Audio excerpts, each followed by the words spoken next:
주시는 하나님의 말씀 함께 찾아봅시다. 신약 성경 빌립보서 1장 27절로 30절까지의 말씀, 제가 한 절, 여러분이 한 절 읽으시면 됩니다. 여러분은 오로지 그리스도의 복음에 합당하게 생활하십시오. 그리하여 내가 가서 여러분을 만나든지 떠나 있든지 여러분이 한 정신으로 굳게 서서 한 마음으로 복음의 신앙을 위하여 함께 싸우며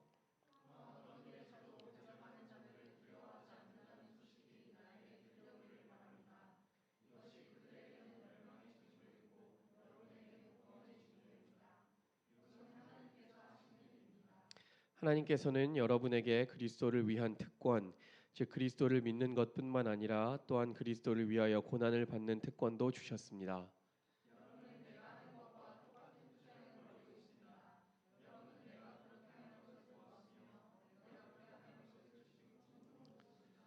아멘. 하나님의 말씀입니다. 네, 우리 지난주에는 이진우 전사의 말씀을 전해주셨고, 우리 빌립보서를 시작하면서 바울은 자신에게 벌어진 일에 대해서 새로운 해석과 믿음의 관점을 제시합니다. 열심히 복음을 전하고 있던 바울 사도가 감옥에 갇히게 됐어요. 그러면 그 당시에는 목사님들이 많지가 않았어요. 몇 명 되지 않은 목사님인데 그 중에 최고의 사도, 어떻게 보면 복음을 설명하고 있는 유일한 사도라고 할 수 있는 그가 감옥에 갇히게 되었어요. 그러면 우리 생각 같아서는 남은 교회의 성도들이 위축되고 복음 전파에 장애가 될 것 같았지만 바울은 오히려 역으로 반증하고 있는 거예요. 우리의 눈에 보이는 결과들에서는 분명히 이게 잘못된 소식이고 어둠의 소식이고 우리에게 절망적인 소식인 것 같지만 빌립보서 1장은 오히려 내가 감옥에 갇힌 것이 복음 전파에 힘을 실었다라고 우리에게 역으로 새로운 복음의 능력을 증거하고 있습니다. 그러면서 빌립보 교회의 성도들을 위로하는 것이죠. 우리 눈에 보이는 결과가 복음의 전파를 가로막지 못한다라는 것을 먼저 얘기하면서 그들을 진정시킨 후에, 위로한 후에 오늘 정말 하고 싶은 얘기를 이제 시작하는 것입니다. 바울은 앞으로 어떤 상황이 주어질지 몰라요. 자기가 감옥에서 나아가게 될지, 교회라는 것이 앞으로 핍박으로 사라질지 아무것도 모르는 상황이지만 빌립보 성도들, 그가 목회했던 빌립보 성도들을 향하여서는 간절한 소원을 하나 가지고 있는 거예요. 우리 27절 말씀을 좀 같이 읽어봅시다. 시작. 여러분은 오로지 그리스도의 복음에 합당하게 생활하십시오. 그리하여 내가 가서 여러분을 만나든지 떠나 있든지 여러분이 한 정신으로 굳게 서서 한 마음으로 복음의 신앙을 위하여 함께 싸우며. 아멘. 사도에게는 정말 간절한 소원이 하나 있는 거예요. 앞으로 어떤 일이 우리 교회에 펼쳐지든지 간에 사도에게는 간절한 소원이 하나 있는데 그것은 무엇이냐면 그리스도의 복음에 합당하게 생활하는 거예요. 남겨진 교회의 성도들이 자기는 이제 감옥에서 죽을지도 몰라요. 그런데 한 가지 부탁하고 싶은 정말 중요한 것은 남은 성도들아, 너희는 그리스도의 복음에 합당하게 생활하라. 이게 정말 하고 싶은 얘기라는 것입니다. 복음에 합당하게 생활하라라는 문장 안에서 이 생활하라라는 것을 우리가 조금 더 원문에 가깝게 해석하면 어떤 뜻이냐 하면 시민답게 살아라 라는 뜻이에요. 우리가 빌립보서를 시작하면서 말씀드렸죠. 빌립보는 굉장히 미개한 문명의 도시였어요. 정말 그곳은 우리가 생각할 수 있는 것보다 훨씬 더 굉장히 미개한 땅이었어요. 근데 로마가 그 땅의 지리적 특성이 너무나 좋기 때문에 로마의 뛰어난 퇴역 장교들을, 은퇴한 장교들을 그 땅에 보내면서 그 땅을 리틀 로마로 만들어내라. 그 땅에 로마의 문명과 경제와 여러 가지 문화들을 다 심겨서 그 땅을 변화시켜라 라고 하면서 그들에게 뭘 줬다라고 했죠? 로마의 시민권을 줬어요. 그러니까 바울이 그 빌립보에 남아있는 성도들에게 지금 시민답게 살아라 라는 내용이 굉장히 명료하게 그들에게 들렸을 거예요. 왜냐하면 이들은 땅은 빌립보 땅에 살고 있지만 이들의 소속은 어디예요? 로마죠. 그 원리를 사도 바울이 성경에 똑같이 적용해서 선포하는 거예요. 사랑하는 빌립보 교회 성도들아, 너희가 비록 이 땅에 살아가고 있지만, 이 죄악이 가득하고 분열과 탐욕이 가득한 이 세상에 살아가고 있지만, 너희의 진짜 소속은 어디라는 거예요? 하늘나라라는 것이죠. 그러니까 너희는 복음에 합당한 시민답게 생활하라는 것은 너희가 하늘나라의 시민답게 살아내라. 그게 정말 하고 싶은 얘기라는 것입니다. 여러분, 도대체 복음에 합당하게 사는 삶이 무엇일까요? 바울이 복음에 합당하게 살아가라 라고 얘기했는데, 정말 어떻게 살아야 우리가 성도로서 바르게 사는 것이고 바르게 신앙생활하는 것일까요? 오늘 본문 말씀은, 하나님의 말씀은 우리에게 두 가지를 특별히 제시해주고 있어요. 우리 27절 다시 한번 읽어봅시다. 시작. 여러분은 오로지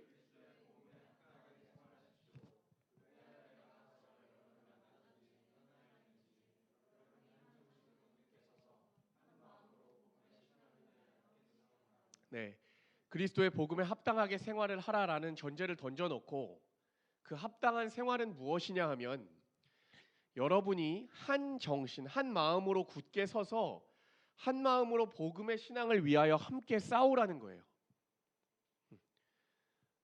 여러분, 우리는 신앙생활하면 굉장히 막연하게 어떻게 생각하냐 하면, 예수 믿고 교회 다닌다라고 생각했을 때 그게 무슨 거라고 막연하게 뭐라고 생각하냐 하면, 그냥 세상 사람들보다 조금 더 도덕적이고 윤리적으로 착하게 사는 거라고 생각해요. 술 안 마시고 담배 안 피는 거라고 생각해요. 여러분, 그렇게 간단하지 않습니다. 우리는 그저 신앙생활 잘하는 거면 어떻게 생각하냐 하면, 나쁜 일 안 하고 그저 남들이 보기에 좀 부러운 일, 직장 가지고 뭔가 버젓이 좀 드러나서 다른 사람에게 그냥 좋은 영향력을 흘려보내는 것 정도라고 생각해요. 그냥 교양 있는 어떤 수행이나 죽음 이후에 들어놓은 그냥 보험 정도로 우리가 신앙생활을 생각하고 있다는 거예요. 그렇기 때문에 여러분, 우리가 세상과 특별히 구별되지 않는 거예요. 잘 생각해 보세요. 제가 지금까지 얘기했었던 착하고 선하고 좀 교양 있어 보이고 있어 보이게 사는 삶은 우리만의 어떤 목표인가요? 아니죠. 세상 사람들도 다 그런 삶을 꿈꿔요. 남들 보기에 좀 버젓한 직장, 좀 교양 있어 보이고 뭐 요즘 말로 나면 좀 간지나는 삶을 사는 것은 세상도 쫓아가는 삶이라고요. 우리가 신앙생활을 막연하게 그런 남들 보기에 버젓이 좀 있어 보이고 축복받는 삶을, 세상이 얘기하는 축복을 받는 삶을 신앙생활이라고 생각하면 안 돼요. 기독교는 그런 종교가 아니에요. 기독교는 성령이 가져다주는 내적인 변화가 묻어나오는 삶이 드러나야 성경이 말하는 복음입니다. 그저 도덕적 준수와 반듯한 형태의 삶을 살아간다고 해서 신앙생활이라고 하지 않아요. 그거는 오히려 율법적인 생활이에요. 외적인 행위만 준수하게 하면서 형식적으로 그 법 지키는 것, 그것은 기독교가 오히려 지향하고 있는 삶입니다. 복음은 사람의 모든 문제의 핵심이 되는 내면의 진실한 변화를 말합니다. 내 존재가 성령 안에서 먼저 변화되고 그 바뀐 변화 때문에 일어나는 행실이어야 그게 의미가 있는 것이지, 행실 자체가 의미가 있는 것이 아니에요. 여러분, 우리가 선행을 하죠. 우리 교회가 봉사하죠. 봉사 자체가 중요합니다. 물론 그것도 중요해요. 그런데 우리가 봉사하는 기준이 먼저 우선순위가 있는데, 우리 안에 사랑하는 거잖아요. 이웃을 사랑하는 것이 어떻게 시작된 것이죠?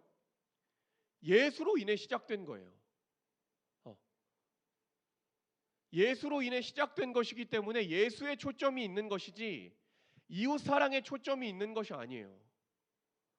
우리가 하는 많은 선행들, 우리가 나중에 2장 1절 가면 사랑의 위로나 성령 안에서의 무슨 교제나 어떤 여러 가지 교회 안에서 이루어지고 있는 멋있는 일들, 그 모든 것들이 우선순위가 아니라는 거예요. 그 모든 것을 가능케 한 예수가 우선순위라는 거예요. 여러분, 항상 교회를 얘기할 때 사람들이 다 이렇게 평가해요. 우리 교회는 사랑이 없어. 우리 교회는 진정한 교제가 없어. 물론 잘 반추해 봐야 하는 제목입니다. 그러나 우리는 사랑하려고 모인 거 아니에요. 교제하려고 모인 거 아니에요. 조언하고 따뜻한 위로하려고 모인 거 아니에요. 우리는 예수 그리스도라는 이름 하나로 한 마음으로 모인 거예요. 교회를 사람들이 굉장히 신비적으로 생각해서 교회에 가면 사람들이 생각이 하나가 될 거라고 생각해요. 아니요, 그런 하나됨은 있을 수가 없어요. 어떻게 우리가 다 다른데 한 마음을 똑같이 동시에 신비적으로 품어요? 그게 아니에요. 우리가 한 마음이라는 것은 예수의 마음을 함께 품기 때문에 한 마음이라는 거예요. 예수의 마음이 우리의 기준이기 때문에 그래서 한 마음이라는 거지, 우리의 생각이 신비적으로 하나로 통일된다라는 얘기가 아니라는 거예요. 여러분, 예수 믿는 핵심에 이르지 못하면 우리는 그 주변만 계속 맴돌아요. 뭔가 변화되지 않는 뭔가의 세상적으로 눈에 보이는 결과들에 연연하면서 계속해서 헤매요. 더 좋은 교회, 더 좋은 목사님, 더 좋은 교제할 수 있는 성도들 찾아 헤맨다고요. 어디에도 없어요. 여러분, 내가 옳다고 믿는 대로 살아가는 것이 아니라 복음이 원하면 자기를 깨트려서 다른 사람과 연합하고 협력하는 것, 그것이 복음에 합당한 삶의 중요한 표현이에요. 얘기하잖아요. 오늘 말씀에서 27절 다시 한번 틀어주세요. 복음에 합당한 삶은 무엇이냐 하면 예수라는 한 정신과 한 마음으로 굳게 서서 신앙을 위하여 함께 싸우는 거예요. 여러분, 복음을 위해 한 마음으로 협력하기 시작하는 것은 무엇이냐 하면 우리가 무슨 정치적인 견해나 이해관계나 상식 수준이 비슷하기 때문에 하나 되는 것이 아니라 교회에 허락하신 예수라는 생명체 때문에 하나 되는 거예요. 온갖 문제에 대한 생각이 여러분 저 다 달아요. 저 여러분 중에 여기 정치적인 성향 얘기하면 싸울 거잖아요. 저도 저희 와이프랑 정치적인 성향이 달라요. 우리는 다 자기 경험과 상식과 논리를 주장해요. 그런데 교회는 그런 다양한 사람들이 모여 있지만 무엇이 가장 예수님의 모습을 드러낼까 고민하면서 서로를 굴복시키고 복종하고 다른 사람을 나보다 낮게 여기면서 힘을 다해 연합하는 것이 공동체라는 거예요. 다시요. 다른 사람을 나보다 이 낮게가 아니에요. 이 지읒이 아니고 다른 사람을 나보다 낮게 시옷 여기면서 자기 자신을 굴복시키고 다른 사람을 세워주고 그렇게 연합하여 세워져 가는 것이 교회라는 거예요. 더 똑똑한 사람이 교회라는 예수라는 예수가 그것에 더 집중하고 계신다라는 생각을 품고 더 연약하고 지혜롭지 못한 생각들을 존중해주고 그대로 결정하는 거예요. 더 합리적이지 않은 생각이 있을 수 있어요. 더 효율적이고 더 지혜롭지 못한 의견들도 교회 안에 나눠질 수 있어요. 그러나 우리는 뛰어난 영리를 남겨야 되는 집단도 아니에요. 우리가 해야 되는 것은 복음에 합당한 삶은 무엇이냐 하면 우리가 예수라는 이름 때문에 다양함 속에서도 한 마음을 지켜내는 거예요. 예수의 마음을 우리가 정말 구별해내고 그것을 분별해내고 선택하는 거예요. 여러분, 생각이 같아야 할 이유가 전혀 없습니다. 문제에 대한 의견이 다 같아야 된다라는 뜻이 아니에요. 그것은 오히려 가능하지도 않고요. 어떤 복음의 아름다움을 깨트리는 거예요. 여러분, 우리가 언제든지 주님을 위해서, 언제든지 복음을 위해서 함께 마음을 합하고 뜻을 합하여 연합을 이뤄내는 것, 그것이 우리가 할 수 있는 유일한 거예요. 그때 이 세상은 다 자기 목소리를 내잖아요. 요즘은 1인 방송 시대잖아요. 방송국만 의견을 내는 것이 아니라 모든 사람들이 다 의견을 내는 세상이에요. 근데 굉장히 세상이 풍성해지고 많은 정보들이 있는 것 같지만 그 본질로 들어가면 세상은 갈수록 어떻게 되냐 하면 자기의 소견에 오를 대로만 의견들이 나누어집니다. 이 사람의 생각도 있고 이 사람의 생각도 있고 굉장히 다원주의적 속에 많은 사람들의 의견이 존중되는 것 같지만 그 안에는 결국에는 다 개개인이 분열되는 것밖에 없어요. 여러분, 잘 살게 되면 여유로워져서 하나 되고 더 굉장히 풍성할 것 같죠. 뭐 절대적으로 얘기할 수는 없지만 우리가 소위 말하는 잘 사는 나라들 안에 이혼율이 가장 높아요. 우리가 생각하는 뭐 미국, 프랑스, 연합이 깨진다고요. 사람이 다 풍성하고 잘 될 것 같지만 그렇게 되면 더 여유롭고 모든 연합과 사랑이 더 충만할 것 같지만 그렇지 않아요. 교회는 이런 세상, 나눔과 분열을 향하여 달려가는 세상 속에서 이 다양한 세상 속에서 모두의 의견이 다 다양하지만 예수라는 분이 우리의 주인이심을 인정하는 거예요. 그렇기 때문에 우리만이 유일하게 하나 될 수 있어요. 세상은 자기가 신이에요. 자기가 주인이에요. 그렇기 때문에 세상의 끝은 결국에 개인주의고 분열이에요. 다 나뉘는 거예요. 그런데 교회가 이 땅의 희망이라는 것은 교회가 무슨 재정이 많고 교회의 마음이 따뜻한 사람이 모이고 교회는 천사들이 모여 있어서 희망이라는 것이 아니라 교회만이 연합할 수 있다고요. 그거를 위하여 그 한 마음, 그 연합을 위하여 우리가 함께 싸워야 된다는 거예요. 28절을 같이 읽어봅시다. 시작. 또한 어떤 일에서도 대적하는 자들을 두려워하지 않는다.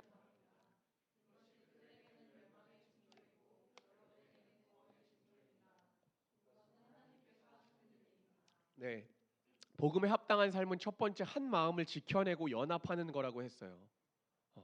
근데 그것을 위하여 우리가 함께 싸워야 되는데 그 복음에 합당한 삶을 살아가는 자에게는 어떠한 일이 일어나냐 하면 대적하는 자들이 항상 있다라는 거예요.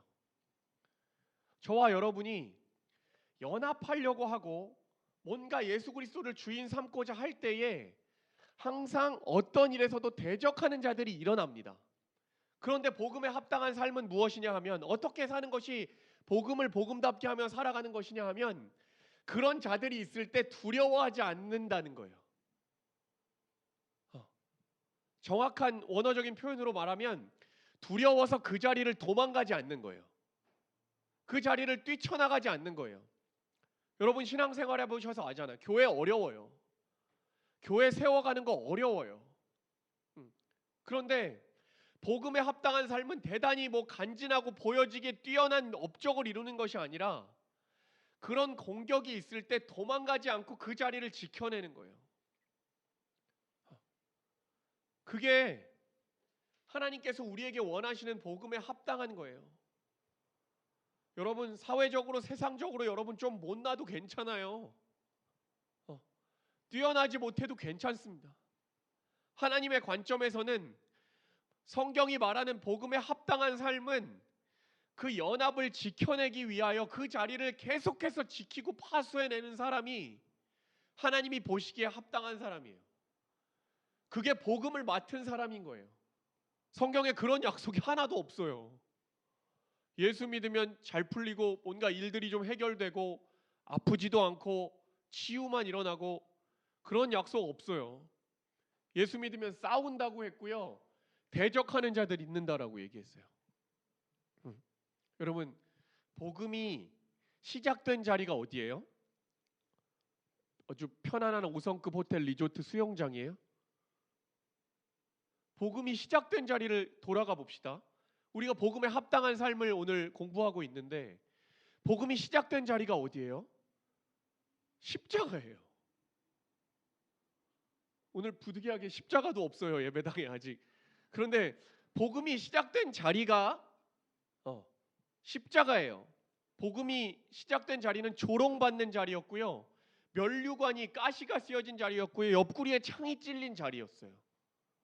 온갖 세상의 멸시와 실패의 자리로부터 복음이 시작되고 끝까지 십자가로 가는 거예요. 그런데 어떻게 평안함이 있겠어요? 어떻게 우리가 원하고 세상이 원하는 그런 단순하고 편안하고 그저 아무것도 하지 않는 그런 마음의 평안과 평강이 있겠어요? 무슨 요가하면 이루어지는 것처럼 마음이 편안해지고 미움시기 질투가 없어, 그런 거 복음 아니에요. 우리는 주님이 오셔야 우리가 든 말씀의 칼집에 꼽힙니다. 그 전까지는 우리는 끝까지 싸워야 돼요. 여러분 생각해 봅시다. 예수 그리스도를 못 박은, 십자가에 못 박은 세상에 살면서 우리가 세상에서 편한 게 그게 무슨 그렇게 소용이 있습니까? 여러분, 예수 제자라고 했잖아요. 십자가 함께 지겠다라고 이 자리에 있는 거잖아요. 근데 예수를 못 박은 세상에서 우리가 살아가는데 무슨 우리가 편하다라는 게 사실 무슨 그렇게 소용이 있어요? 나중에 참 평안은요, 우리 영원히 누릴 거라고요. 하나님과 함께 칼집이 없는, 이사야서에서 보면 우리 많이 불렀잖아요. 어린아이들이 독사굴에 손 넣어도 상관없고 사자굴에 들어가도 상관없는 다니엘서에 이미 선포된 하나님의 나라는 예수 그리스도 다시 오실 때 일어나요. 그날이 언제인지는 모르겠어요. 그런데 그날이 올 거 상관없이 우리는 앞으로 한 80년 안에 그 순간을 맞이합니다. 우리 하늘나라 갈 거잖아요. 그러니까 이 땅에서 우리 복음에 합당한 삶을 사는 기준을 여러분 아예 지금 바꾸세요. 평안 잠시 좀 접어두세요. 안락함 접어두세요.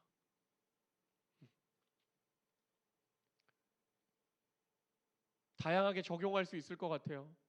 이제 교회 막 여기 새롭게 해서 화장실도 여전히 불편하고요. 너무 불편하신 분들은 송파나루역으로 가세요. 새롭게 리모델링했어요, 송파나루.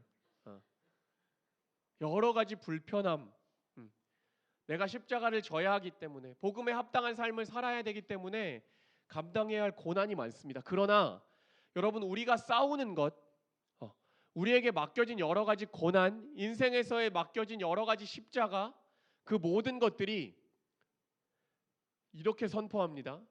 그런 고난들, 대적하는 자들을 두려워하지 않는 소식을 바울이 정말 성도들에게 듣고 싶은 거예요.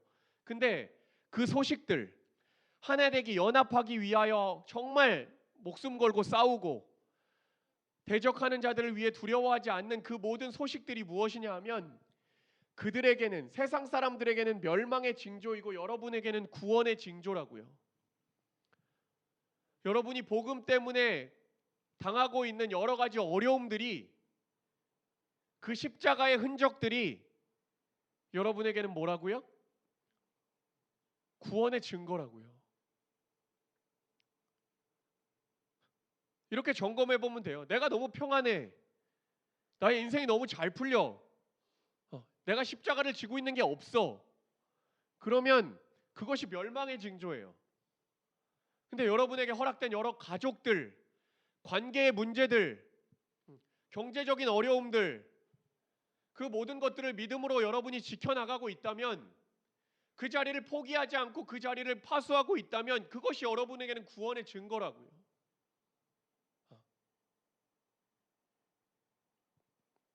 29절 30절도 같이 읽어봅시다. 시작. 하나님께서는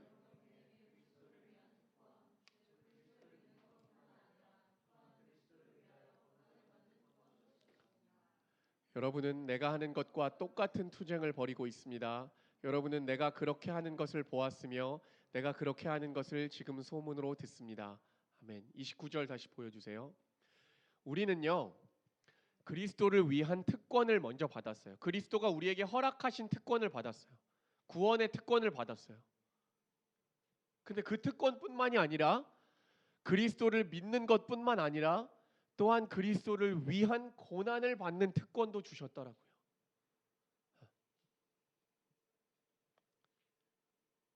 여러분, 바울처럼 무슨 복음 전하다가 쇠사슬 차고 감옥에 갇혀야만 고난이 아니고요. 여러분에게 허락된 모든 삶의 영역이 바울과 똑같은 고난을 받고 있는 거예요. 여러분, 대단한 명분 싸움하는 것이 기독교가 아니에요. 우리가 지금과 같은 시국에 무슨 이란 가서 생명의 구주 오실 것이다 하고 처형당하는 그런 것을 하나님이 기대하시는 것이 아니라 여러분이 지금 여러분에게 맡겨진 삶의 자리를 지켜내는 고난, 여러분에게 허락된 관계의 고난, 여러 가지 고난들을 다 겪어내는 것이 우리에게는 뭐라고요? 특권이라고요. 특권. 세상 사람들이 이걸 특권이라고 합니까? 팔자 사납다라고죠. 인생 재수 더럽게 없다라고 해요. 그런데 우리의 복음의 관점이 눈이 열린 사람들은 나에게 허락된 모든 환경과 상황, 그것이 다 특권이라는 거예요. 여러분, 우리의 인생이요, 고난을 받으면서도 그 가운데서 허락된 은혜가 있습니다. 여러분, 저를 생각해 보세요. 제가 인생에 고난이 없었다면 이 자리에 있을 사람일까요? 여러분은 어떠세요? 여러분의 인생이 여러분의 계획과 바람대로 다 됐다면 여러분 사회적으로 더 좋은 위치에 있을 수 있어요. 그러나 여러분 십자가의 자리는 지키지 못해요. 여러분의 인생을 하나님이 다 담아가고 계십니다. 교회 리모델링 하면서 저에게 가장 큰 위로와 힘이 됐던 것이 누가 보내준 지원금도 아니고요. 저에게 가장 큰 힘이 됐던 존재가 누군지 아세요? 성찬이에요. 성찬이가 와서 같이 바닥 무릎 꿇고 다 쪼그려서 솔질 다 했고요. 페인트 칠 다 했어요. 주중에 와서. 너무 신기했어요. 기대하지 않았고 내가 예상하지 않았어요. 내가 요구하지도 않았어요. 그런데 계속 와. 밥도 사. 어쩔 땐. 하나님이 성찬이를 어떠한 형태의 인생을, 성찬이의 인생을 담아가시면서 어딘가 모르게 성찬이 안에도 미래에 대한 두려움이 있고 현실에 대한 갈급함이 있고 또 앞으로 어떻게 인생을 살아가야 할 거에 대한 고민이 있으면서 그래도 하나님이 그를 여기로 이끄신다라고 저는 확신해요. 우리의 인생도 똑같다고요. 여러분이 지금 십자가를 필요로 하고 예수 그리스도가 필요한 존재로 이 자리에 서 있는 것 자체가 하나님이 여러분의 인생에 간섭하시고 있다는, 여러분을 향한 완벽한 구원의 증거라는 거예요. 여러분, 이제 우리가 이곳에서 새롭게 교회를 세워갈 때에 우리 앞으로 정말 이 복음에 합당한 사람이, 대단한 사람이 아니라 너무나 우리가 다양하고 다르지만 그래도 예수라는 이름 때문에 하나 되기를 힘써보자라고 모인 사람들이 교회라고요. 우리가 교회라는 이름으로 할 수 있는 게 그거밖에 없다고요.